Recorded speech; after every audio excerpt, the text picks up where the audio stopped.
જય માતાજી મિત્રો,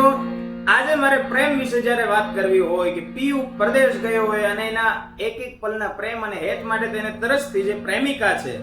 એમનો શું ભાવ હોય, પણ જો એ પહેલા તમે પણ આવી જ રીતે કંઈક પ્રેમ માટે થઈને તરસતા હોય તો પછી ભલે તમારા ભાઈનો પ્રેમ હોય કે તમારા મા બાપનો પ્રેમ હોય, પણ કોમેન્ટની અંદર લાલ દિલ કરીને ફોલો કરી દેજો.